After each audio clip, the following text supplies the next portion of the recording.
Hallo und willkommen in meiner Küche. In diesem Video zeige ich, wie ich einen Tomatensalat mache. Eigentlich ist es nicht direkt ein Salat, sondern eher eine Vorspeise und ich hoffe wirklich, dass ihr euch von meinem Video dazu verleiten lasst, dieses Essen einmal auszuprobieren. Also los geht's. Für das Paprikaeis werden 2 Paprika von ihren Strünken befreit und die Kerne sorgfältig entfernt, denn sie werden auch durch Kochen nicht weich. Die Paprika werden mit etwas Olivenöl zunächst auf der Hautseite bei niedriger Hitze angebraten. Wasser habe ich keines dazugegeben, deswegen darf die Temperatur nicht sehr hoch sein. Dann lässt man die Paprika zunächst 15 Minuten unter einem Deckel sanft schmoren. Nach der Zeit werden sie gewendet. Sie sind etwas braun geworden, aber zum Glück nicht angebrannt. Nach dem Wenden wird noch eine in Stücke geschnittene Zwiebel dazugegeben. Sie sorgt für etwas Süße. Alles wird weitere 10 bis 15 Minuten unter dem Deckel bei ganz geringer Hitze langsam schmoren gelassen. Danach kann man mit einem Zahnstocher prüfen, ob die Paprika gar ist. Sie sollte weich sein und noch Feuchtigkeit haben. Wenn man sie zu lange schmort, werden sie trocken. Das sollte man vermeiden. Man lässt die Paprika auskühlen und gibt sie anschließend in einen Mixer. Ich habe hier einen Smoothiebecher. Man kann sie natürlich auch in einen Standmixer, Parkussierbecher oder ein anderes Haushaltsgerät geben.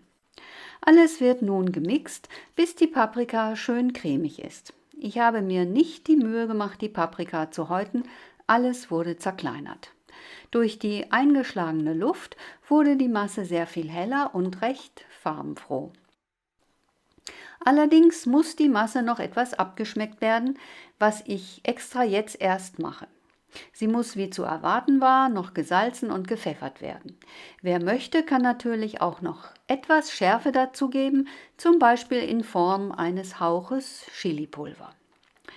Alles wandert jetzt in die Gefriertruhe und wird entweder durchgefroren und dann püriert oder während des Einfrierens immer wieder durchgerührt. Jeder hat da seine Methode. Auf dem Markt habe ich diese Tomatensorten gefunden, die besonders toll aussehen und auf unterschiedliche Art nach Tomate schmecken. Die Tomaten gebe ich zum Pellen in heißes Wasser und zwar für eine halbe bis eine Minute. Vorher wurden sie eingeritzt. Anschließend werden sie in kaltes Wasser gegeben, damit sie nicht zu weich werden und man kann sie einfach besser anfassen. Gesagt, getan, das geht recht schnell. Anschließend werden die Tomaten in Spalten geschnitten. Dabei achtet man natürlich darauf, die Strünke herauszuschneiden. Bei der gelben Tomate war der obere Teil sehr verwachsen. Das gibt kein schönes Kaugefühl, kann etwas bitter schmecken und kommt weg. Pro Portion rechne ich 3 Stücke von der gelben Tomate und den Rest nehme ich so, wie es kommt. Man kommt auch mit wenigen Tomaten sehr weit und so komisch es klingen mag, man sollte aufpassen, nicht zu viel zu machen. Die Teller richte ich dabei gleich an. Der Basilikum wird gewaschen, getrocknet und dann klein geschnitten. Er wird aber nicht einfach so über die Tomaten gestreut. Das wäre viel zu simpel und langweilig. Die Blätter werden in einen Mörser gegeben, großzügig mit Meersalz bestreut und zerrieben. Ist er fein genug, gibt man 2 Teelöffel Quark dazu und vermischt alles. Auch wenn die Masse etwas fest ist, sollte man der Versuchung widerstehen, Flüssigkeit dazuzugeben. Auf dem Teller und beim Essen ist es angenehmer, wenn die Basilikumcreme nicht zu sehr zerläuft, so wie hier.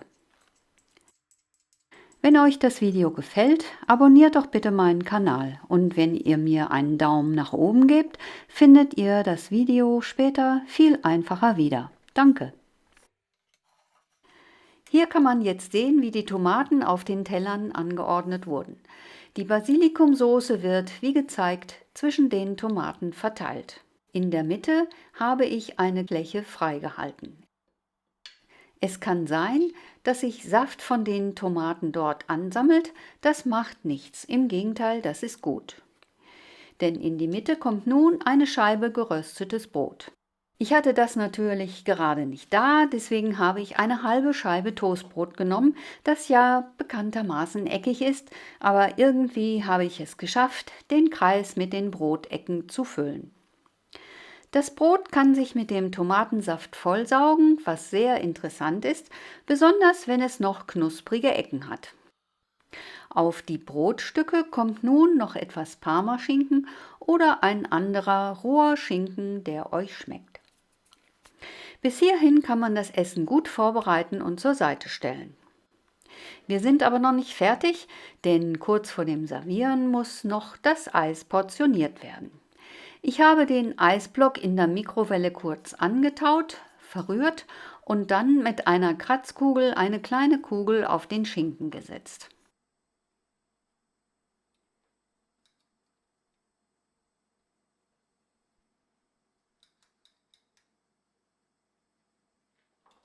Obendrauf kommen noch 2 Basilikumblätter und dann bin ich immer noch nicht fertig. Zum Schluss werden die Tomaten noch mit grobem Meersalz bestreut, gepfeffert und alles noch mit etwas Olivenöl besprenkelt. Jetzt kann der Salat, der keiner isst, endlich und zugleich schleunigst serviert werden, denn das Eis soll ja nicht schmelzen. Die Basilikumcreme schmeckt sehr intensiv nach Basilikum und es ist kein Vergleich zu Basilikum, der einfach nur über die Tomaten gestreut wurde. Das Brot ist knusprig und weich zugleich. Durch den Schinken hat man eine salzige Note und das Paprikaeis verbindet die verschiedenen Geschmäcker auf magische Art und Weise miteinander. Ich hoffe wirklich, dass ihr diese Vorspeise einmal ausprobiert. Hier ist die Zutatenliste. Tomatensalat mit Paprikaeis für 2 Personen. 2 Paprika, Olivenöl zum Anbraten, eine Zwiebel, Meersalz und Pfeffer. 4 bis 5 unterschiedliche Tomaten, alte Sorten, 1 bis 2 gelbe Tomaten je nach Größe, 12 Blätter Basilikum, ein Viertel Teelöffel Meersalz, 2 gehäufte Teelöffel Quark, 2 kleine Scheiben Weißbrot, 2 Scheiben roher Schinken, Meersalz, Pfeffer, Olivenöl, Basilikumblätter zur Deko. Viel Spaß beim Zubereiten und viel Freude beim Genießen und wie immer, guten Appetit!